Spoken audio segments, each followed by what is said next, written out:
बिस्मिल्लाहिर्रहमानिर्रहीम। अस्सलाम वालेकुम नादरीन, आप यूट्यूब चैनल देख रहे हैं। मैं इमरान खान हूँ। जरदारी साहब ने फील्ड मार्शल आसिम मुनीर की बैक वक्त यानी एक ही वक्त में उन्हें आर्मी चीफ और CDF chief of the defence forces के लिए 5 साल के लिए बतौर आर्मी चीफ और चीफ ऑफ डिफेंस फोर्सेस तकर्री की मंजूरी दे दी है।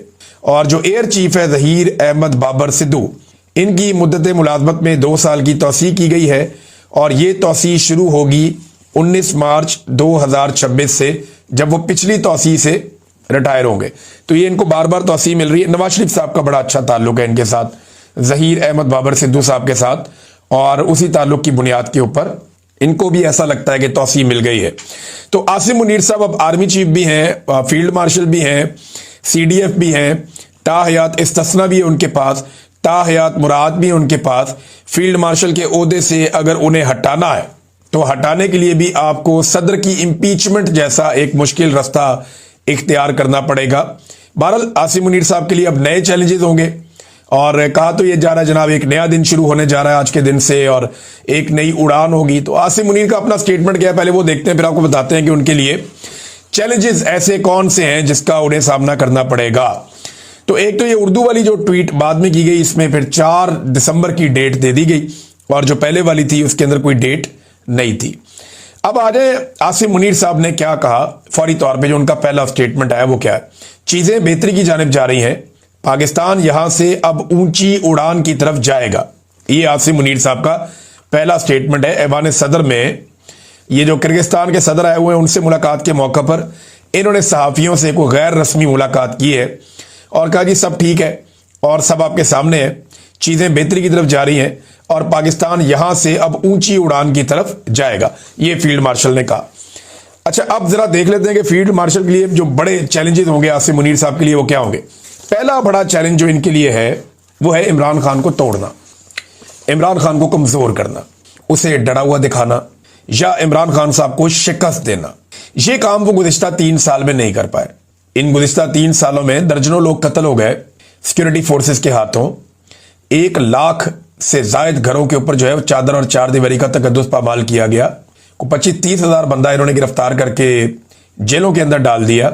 इमरान खान साहब की बहनों को गिरफ्तार किया, भांजों को गिरफ्तार किया, फौजी अदालत में एक भांजे का केस चलाया, बीवी को गिरफ्तार किया, सारी की सारी पार्टी का बेड़ा गर्क कर दिया। लेकिन इसके बावजूद 3 साल से इमरान खान साहब को तोड़ना या कमजोर करना आसिम मुनीर साहब के बस से बाहर रहा। तो क्या अब वो इमरान खान को तोड़ पाएंगे? बड़ा सवाल यह है। दूसरा, मईशत। अब क्योंकि फील्ड मार्शल जिम्मेदारी लेते हैं मईशत की, नॉर्मली ये फौजी की रिस्पॉन्सिबिलिटी नहीं होती, वो अपना दिफा का काम करता है। लेकिन ये जो फील्ड मार्शल है ये हुकूमत की तरह प्रिटेंड करते हैं, ये ऐसा दिखाते हैं जैसे सारा निजाम ये कंट्रोल कर रहे हैं और इसमें बड़ा फख्र महसूस करते हैं। तो अब मईशत जो है वो इनके लिए एक बहुत बड़ा चैलेंज है। SIFC जो है वो नाकामी की एक बड़ी दास्तान बन चुकी है। वहां से कोई कामयाबी कैसे निकले? इन्वेस्टमेंट पाकिस्तान में कोई नहीं आ रही, बेरोजगारी का रिकॉर्ड टूट गया है, कम तरीन सरमायाकारी का रिकॉर्ड टूट गया है, महंगाई का रिकॉर्ड टूट गया है, कर्जों का रिकॉर्ड टूट गया है। यानी इतने कर्जे इन्होंने ले लिए हैं कि तारीख में इतने कर्जे नहीं लिए थे। तो पाकिस्तान के अंदर मईशत का जो भट्टा बैठ गया है उसका इनके पास कोई हल है फिलहाल तो दिखाई नहीं दे रहा। फिर तीसरा जो बड़ा चैलेंज होगा वो होगा अवामी एतमाद की बहाली। यानी जिस इदारे से इनका ताल्लुक है फील्ड मार्शल आसिम मुनीर का, इनकी पॉलिसीज की वजह से अवाम और इदारे के अंदर दूरियां पैदा हुई हैं। ये एतमाद कैसे बहाल होगा, ये बहुत इंपॉर्टेंट है। तो अगर पॉलिसियां नहीं बदलती तो एतमाद तो बहाल नहीं होगा और पॉलिसियां बदलने का ऐसा कोई इम्कान भी नहीं है कि आने वाले दिनों में पॉलिसियां बदल जाएंगी। पॉलिसियां तो वही रहेंगी, क्योंकि सोच भी वही रहेगी। और फैसल बाडा ने धमकियां भी लगाना शुरू कर दी कि कल से ये कर देंगे तो वो कर देंगे। जिसने बचना है वो अपने आप को बचा ले, जो समझदार है पता नहीं कौन सी तबाही फेरने लगे हैं पाकिस्तान में। जितनी तबाही फेर दी है अब इससे बड़ी और कौन सी इन्होंने तबाही फेरनी है। तो अवामी एतमाद की बहाली एक बड़ा चैलेंज है आसिम मुनीर के लिए। चौथा चैलेंज, दहशतगर्दी का हल। अब जिस तरीके से ये दहशतगर्दी का मसला हल कर रहे हैं, इस तरीके से गुज़िश्ता कई दहाइयों से यह मसला हल नहीं हुआ।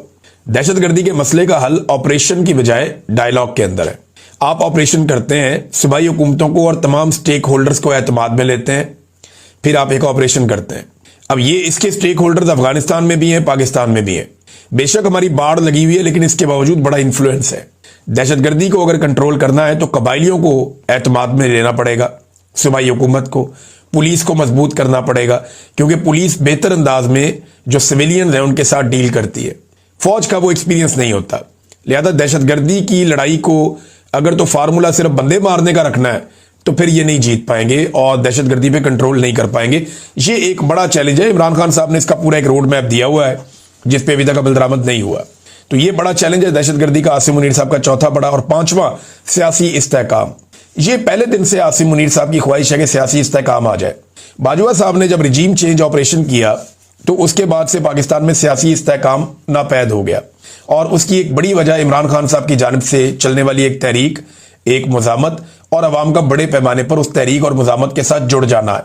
सोशल मीडिया, ओवरसीज पाकिस्तानी या पाकिस्तान के अंदर जो साइलेंट सपोर्टर है इमरान खान के बहुत बड़े पैमाने पर, ये इसकी एक बड़ी वजह है। सियासी इस्तेहकाम पाकिस्तान में आ नहीं पा रहा और जब तक सियासी इस्तेहकाम नहीं होगा माशी इस्तेहकाम भी नहीं आएगा। और बहुत सारे जो आलमी सतह पर रिपोर्टें आई उनमें यह कहा गया बार बार कि आपको सियासी इस्तेहकाम पाकिस्तान में चाहिए, लेकिन नहीं हो पा रहा ना। तो ये एक बहुत बड़ी ख्वाहिश है जो पूरी नहीं हो पाई अभी तक। सियासी इस्तेहकाम आसिम मुनीर साहब कैसे लाएंगे? सियासी इंतकाम के साथ कभी भी सियासी इस्तेहकाम नहीं आता। उससे आप कुछ अरसे के लिए कुछ लोगों को दबा सकते हैं, लेकिन जैसे ही लोगों को मौका मिलता है वो फिर सामने आ जाते हैं। और इसी सियासी अदम इस्तेहकाम की वजह से कोई पाकिस्तान में सरमायाकारी नहीं करता, कोई पाकिस्तान में आना नहीं चाहता। इदारों के ऊपर एतबार खत्म हो गया, अदलिया बिल्कुल सरनगू हो गई है, पार्लियामेंट अपनी वक़्त खो चुकी है, मीडिया जो है वो बिल्कुल कैद हो चुका है, आज़ादी इजहार राय पाकिस्तान में है ही नहीं, इंसानी हकूक की बदतरीन पामाली है। तो ये सारी चीजें आप इकट्ठी करें तो सियासी इस्तेहकाम नहीं दिखाई दे रहा। ये एक बहुत बड़ा चैलेंज है। छठा एक चैलेंज आसिम मुनीर साहब के लिए यह है कि आलमी सतह पर इंसानी और खवातीन के जो हकूक पामाल किए जा रहे हैं, इंसानी हकूक की पामालियां हो रही हैं, खवातीन के हकूक की पामालियां हो रही हैं और ये लगातार। मारंग बलूच देखें अभी भी वो जेल में है दीगर खवातीन के साथ।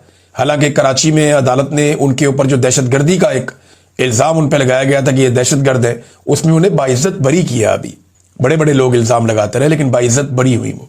इसके अलावा अगर आप ये देखें यास्मीन राशिद साहिबा, इमरान खान की जो अहलियां हैं वो भी इस वक्त जेल के अंदर है। सनम जावेद है, फलक जावेद है, दोनों बहनें, इनको भी अंदर रखा हुआ है।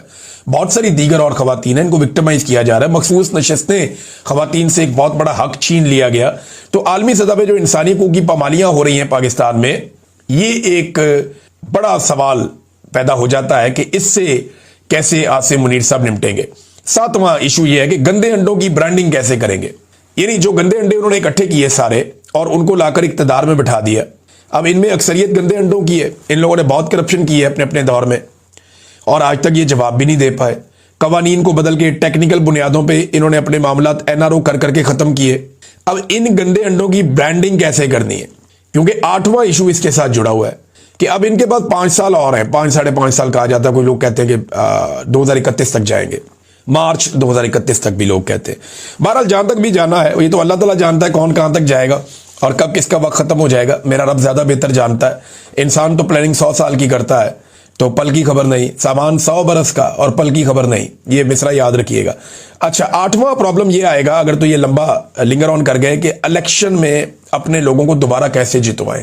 पूरी दुनिया में जो थू थू हुई है 2024 के इलेक्शन पे, क्या दोबारा पाकिस्तान एक ऐसे इलेक्शन का मुतहम्मिल हो सकता है? ये वो बड़े सवालात हैं जो आसिम मुनीर साहब के सामने खड़े होंगे पहले दिन से। और क्योंकि वो सिर्फ एक आर्मी चीफ नहीं अपने आप को कहते, वो अपने आप को पाकिस्तान का मसीहा बनाकर पेश करते हैं कि मईशत भी मैं ठीक करूंगा, खारजा पॉलिसी भी मैं ठीक करूंगा, पाकिस्तान के समाजी और माशरती मसाइल भी मैं ठीक करूंगा, पाकिस्तान कैसे चलेगा ये भी मैं तय करूंगा, पाकिस्तान की खुशहाली भी मैं लेकर आऊंगा। लेकिन उनका ये काम नहीं है करने का, उनका काम सिर्फ दिफा का है, जो काम पाकिस्तान की फौज अच्छा कर लेती है। तो दिफा का काम ही खाली करते तो बेहतर था। नंबर 2, एक और बड़ी खबर है नादरीन, और ये खबर है आसिम मुनीर साहब के हवाले से एक और चैलेंज खड़ा हो गया। अमेरिका में 44 रिप्रेजेंटेटिव हैं और ये जनाब कांग्रेसमैन हैं, ये सारे के सारे 44। इन्होंने जो कांग्रेस मेंबर्स हैं, इन्होंने एक लेटर लिखा है सेक्रेटरी रूबियो को, मार्को रूबियो को एक लेटर लिखा है इन्होंने। और इस लेटर के अंदर बहुत सारी चीजें हैं, मैं आपके साथ शेयर कर देता हूं। नंबर 1 तो इन्होंने लिखा जी, ये एक ट्रांस नेशनल रिप्रेशन हो रही है, यानी जो लोग अमेरिका में रहते हैं या ओवरसीज अमेरिकन हैं उनके ऊपर दबाव डाला जा रहा है पाकिस्तान की जानिब से या पाकिस्तानी एहलकारों की जानिब से। लगातार हरासा किया जा रहा है, या इन लोगों को हरासा किया जाता है या इनकी फैमिली जो पाकिस्तान में मौजूद हैं उनको पकड़ा जाता है और उनके जरिए से जो ओवरसीज पाकिस्तानी है उनके ऊपर दबाव डाला जाता है अमेरिका में। तो इसे कहते हैं जी ट्रांसनेशनल रिप्रेशन। अब इस मामले पे इस लेटर ने सबसे पहले आवाज़ उठाई। इसके बाद जी इसमें मिसाल दी अहमद नूरानी की, सलमान सूफी वगैरह की। अहमद नूरानी की आपको याद होगा ना कि 2 भाई उठा लिए थे और जबरी तौर पे लापता कर दिए थे, उनको टॉर्चर किया गया। जिस हालत में वो वापस आए वो भी हम सब जानते हैं, और अब उन्हें पाकिस्तान से बाहर आने की इजाज़त भी नहीं है। फिर इसी लेटर में जो इलेक्शन के अंदर धांधली हुई पाकिस्तान में, जो इंसानी हकूक़ की पामालियाँ लगातार पाकिस्तान में हो रही, ख़ास तौर पे बलूचिस्तान का जिक्र किया गया, और इमरान खान साहब की जो नाजायज़ कैद है इसका भी इस लेटर के अंदर बाकायदा आवाज़ उठाई गई। साथ में जो पाबंदियाँ, अब इसमें जो मुतालबा है वो ये है कि पाबंदियाँ लगाई जाएँ, असासे जब्त किए जाएँ और कार्रवाई की जाए। और ख़ास तौर पे आसिम मुनीर साहब का नाम लेकर बार बार उन्हें टारगेट किया गया इस लेटर के अंदर। और ये 44 लोग हैं कांग्रेसमैन जिन्होंने मार्को रूबियो को ये लेटर लिखा है। ना सिर्फ उन्होंने ये लेटर लिखा बल्कि उन्होंने चंद सवालात भी पूछे हैं और इनका जवाब भी तलब किया है।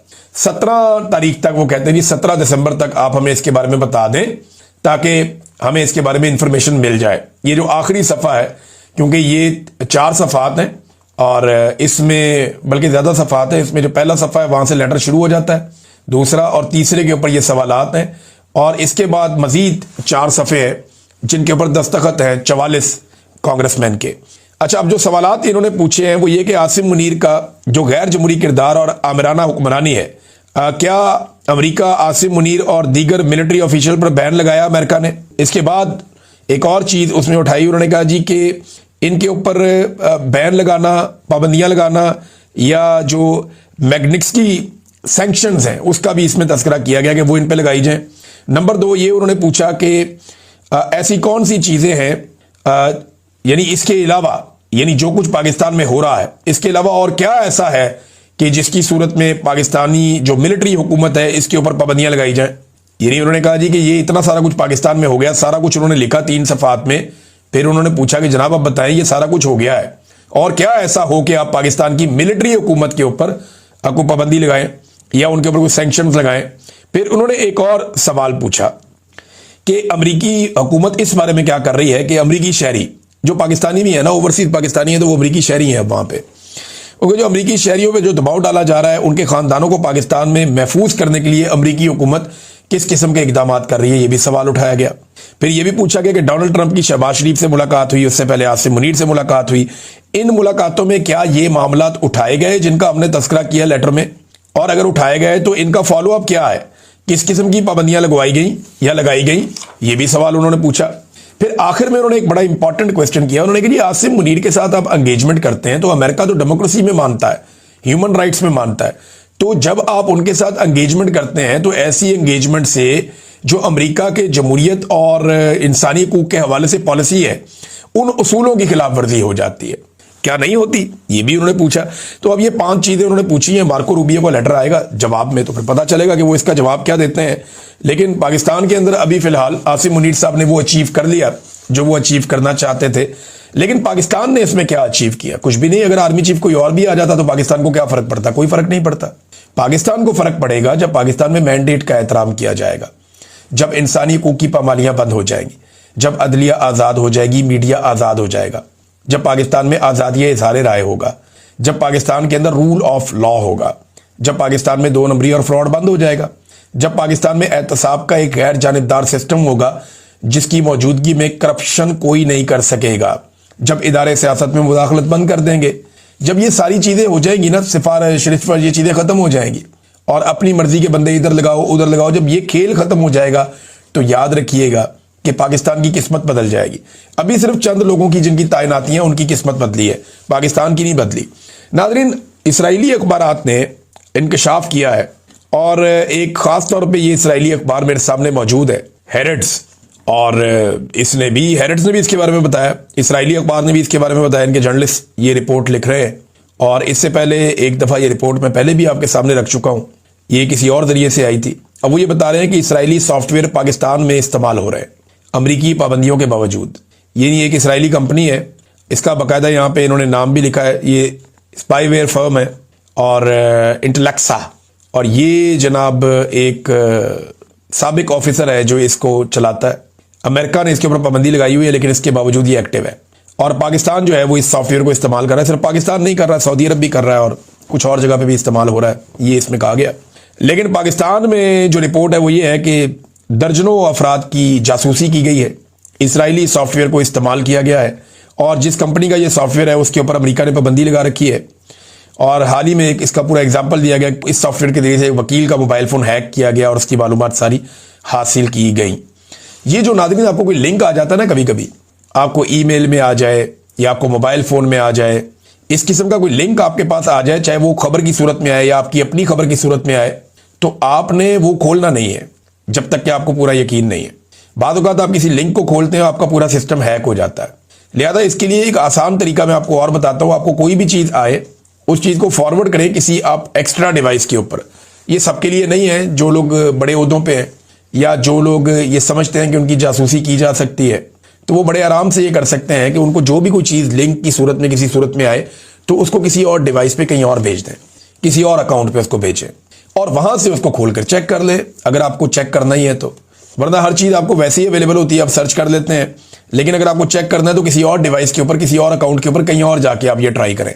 अपने मोबाइल फोन के ऊपर, अपने जाती अकाउंट्स के ऊपर इसको खोलेंगे तो ये इम्कान मौजूद रहेगा कि आपको हैक किया जा सकता है। नादरीन, प्यूटन पहुंचा भारत में उसका बड़ा इस्तकबाल हुआ, रेड कारपेट किस्म का।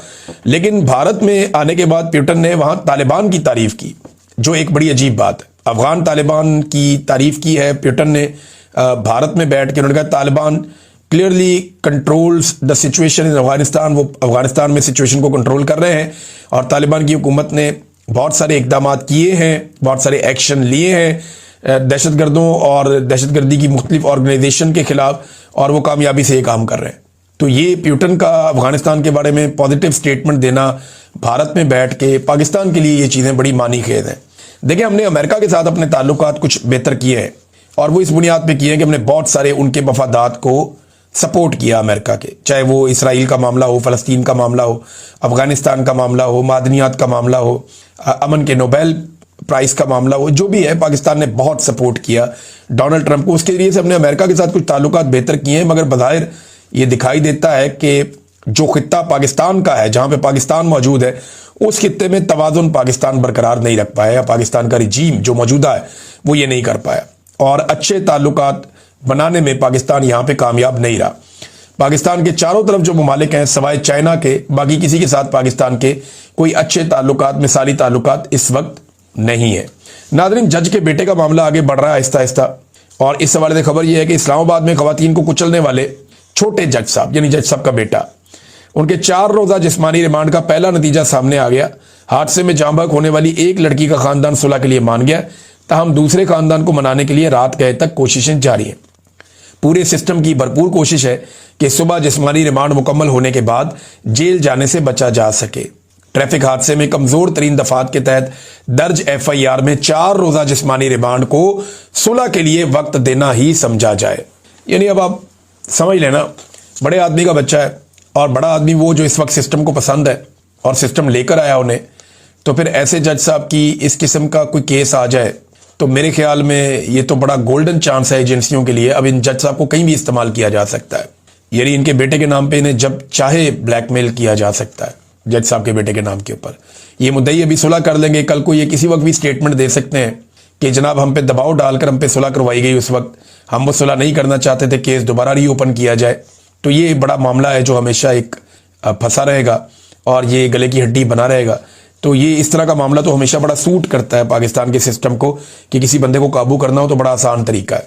तो आज हमने ऊंची उड़ान का पहला मुजाहरा देखा। एक तो कौमी एयरलाइन को 23 दिसंबर को नीलाम किया जाएगा PIA को, चले वो तो एक अलग बात है, लेकिन DG ISPR ने आज दिखाया कि ये उड़ान किस लेवल की होगी और मामला किस तरफ जाएगा। अब दिखाई दे रहा है कि जैसे इदारे के पॉलिसी साजों ने ये फैसला कर लिया है कि इमरान खान और पाकिस्तान तहरीक इंसाफ को मुकम्मल तौर पे दबा दिया जाएगा या कुचल दिया जाएगा। ये एक नए दौर का आगाज है और इसका आगाज बड़े जारहाना अंदाज में किया गया। DG ISPR ने क्या कहा, ये बताने से पहले मैं आपको बताता हूं कि ये प्रेस कॉन्फ्रेंस हमें क्या बता रही है। नंबर 1 तो ये है कि सियासतदानों में इमरान खान का मुकाबला करने की सकत बाकी नहीं रही। यानी ये एक ऐलान है कि जो सियासी जमातें हैं जिन्हें इस वक्त पाकिस्तान की मिलिट्री एस्टेब्लिशमेंट ने संभाला हुआ है, ये सियासी जमातें इस वक्त इमरान खान का मुकाबला नहीं कर सकती, पीटीआई का मुकाबला नहीं कर सकती। लिहाजा DGISPR वो सारा कुछ जो बाकी लोग नहीं कह पाए वो कहने के लिए खुद मैदान में आ गए। नंबर 2, ये इस बात का भी सबूत है कि इमरान खान ही फील्ड मार्शल आसिम मुनीर साहब के लिए सबसे बड़ा मसला है, या पाकिस्तान की जो मिलिट्री एस्टेब्लिशमेंट है उसके लिए सबसे बड़ा मसला इमरान खान ही है। और ये पूरी प्रेस कॉन्फ्रेंस और ये सारा माहौल इमरान खान के गिर्द ही घूम रहा है। नंबर 3, ये फौज की सियासत में मुदाखलत का अब तक का सबसे बड़ा सबूत है। इससे पहले एक आधा जुमला करके निकल जाते थे, 2-4 जुमले बोलकर निकल जाते थे, खामोशी से बातचीत करते थे, इशारे में कोई चीज इधर उधर कर देते थे। लेकिन इस मरतबा DGISPR ने बहुत खुलकर फौज की सियासत में मुदाखलत का सबूत दिया है। ये उन्होंने अपने हलफ से खिलाफ वर्जी की है, हलफ से गद्दारी की है, क्योंकि हलफ उन्हें ये इजाज़त नहीं देता। जिस तरह की आज उन्होंने प्रेस कॉन्फ्रेंस की, उनका हलफ इसकी इजाज़त नहीं देता। नंबर 4, ये एक्सटेंशन की जो बुनियाद बनी थी ना, मैं आपको काफ़ी दिनों से खबर दे रहा था और बार बार आपको मैं कह रहा था कि नवाज शरीफ साहब इमरान खान से छुटकारा चाहते हैं और इसी बुनियाद पे वो जो मांगा जाएगा वो दे देंगे और एक्चुअली डील इस चीज़ पे होनी है। तो वो भी साबित हो गया कि जैसे ही एक्सटेंशन मिली, जो पहला हमला किया गया इदारे की जो क़यादत है उसकी जानिब से, वो इमरान खान पे किया गया। तो इमरान खान से छुटकारे वाला मामला जो है वही सामने आ रहा है और इमरान खान ने एस्टेब्लिशमेंट के आसाब पे काफ़ी गहरी चोट लगाई है, बहुत गहरी चोट लगाई है, बड़ी तकलीफ पहुंचाई है पाकिस्तान की एस्टेब्लिशमेंट को इमरान खान ने, यह भी साबित होता है। फिर आसिम मुनीर साहब का जो है नया टन्योर शुरू हुआ है, ये मुकम्मल सियासी अज़ाइम के साथ शुरू हुआ है, ये भी दिखाई दे रहा है। वरना इस किस्म के अल्फाज, ऐसे जुमले कभी भी हमने DGISPR के मुंह से नहीं सुने थे। इससे पहले कभी ऐसा अंदाज इख्तियार नहीं किया गया, तो अब ये क्यों किया गया, ये सवाल बहुत सारे सहाफ़ी पूछ रहे हैं, एक दूसरे से पूछ रहे हैं, हैरान हो रहे हैं और उन्हें समझ नहीं आ रही कि ये क्यों किया गया और इसकी ज़रूरत क्या थी। इस वक्त इमरान खान के लिए नए चैलेंजेस होंगे, उनकी जमात के लिए नए चैलेंजेस होंगे और DGISPR के लिए एक मेरा छोटा सा जुमला, बल्कि ये बड़ा एक ज़बरदस्त पंजाबी शेर है और उसका मतलब ये है, सादा सादा मैं शेर सुनाया तो आपको, कि जो बोल ज़बानों निकल गया वो तीर कमानों निकल गया। आपने जो कह दिया वो कह दिया, ये अब वापस नहीं हो सकता, ये अब कैमरों ने महफूज कर लिया, रिकॉर्ड का हिस्सा बन गया, इसके ऊपर तहरीरें लिखी जा चुकी, अब वापसी का कोई रास्ता नहीं है। 2-3 सहाफ़ियों ने बड़े अच्छे सवालात किए।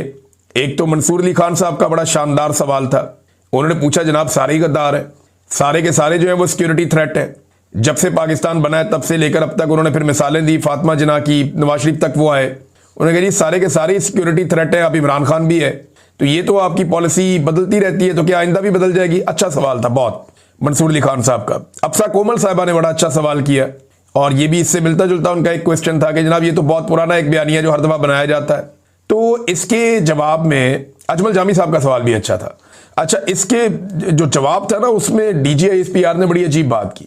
उन्होंने कहा जी इससे पहले हमने कभी किसी को इस तरीके से टारगेट किया है या इस तरीके से हमने कभी किसी का नाम लेके इस तरह किया है। तो चले मैं आगे जाके बताता हूँ एक्चुअली DGISPR ने कहा क्या और अब उसके ऊपर रद्द-ए-अमल किस नौयत का आ रहा है और किस नौयत का आएगा। एक तो DGISPR की जो प्रेस कॉन्फ्रेंस है वो कोई ज़्यादा लोग देख नहीं रहे थे, सोशल मीडिया के ऊपर ये सिर्फ अब जो फैलाई जा रही है क्लिप काट काट के वही वायरल हो रहे हैं। ओवरऑल प्रेस कॉन्फ्रेंस को लाइव बहुत कम लोगों ने देखा, हालांकि इतनी इंपॉर्टेंट इतनी बड़ी प्रेस कॉन्फ्रेंस को 1-1.5 लाख आदमी तो देख रहा होना चाहिए ना।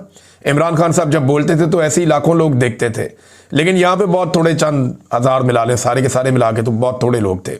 अच्छा, DGISPR ने एक तो सुहेल आफरीदी के बारे में कहा कि कुत्ता भौंक रहा होता है तो उसके बारे में ज़्यादा परेशान होने की ज़रूरत नहीं होती, ये बहुत ही लो लेवल है और यूनिफॉर्म पहन के उन्हें ये बात नहीं करनी चाहिए थी, और अगर ऐसी बातें करनी थी तो यूनिफॉर्म के बगैर आना चाहिए था।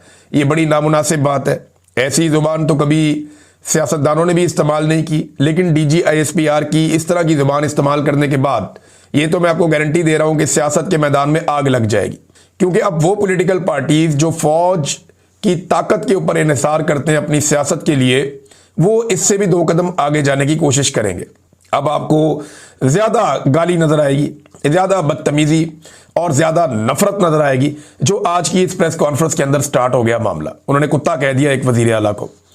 फिर उन्होंने इमरान खान के बारे में कहा कि ये शेख मुजीबुर रहमान जो इस मुल्क का सबसे बड़ा गद्दार है उससे बहुत मुतासिर है, ये बार बार उसकी मिसालें देता है। ये इमरान खान के बारे में DGISPR ने कहा। तो इसमें जनाब इमरान खान साहब शेख मुजीब की नहीं, याया खान की बात करते हैं। देखें, याया खान के कारनामों से, उसकी रंगीनियों से किताबें भरी पड़ी हैं। DGISPR साहब अगर उन किताबों को पढ़ें तो उन्हें पता चले कि याया खान ने हमूदुर-रहमान कमीशन की रिपोर्ट निकाल कर पढ़ लें, वो तो हुकूमत पाकिस्तान की है, जिसे बड़ा लंबा अरसा पब्लिक नहीं होने दिया गया।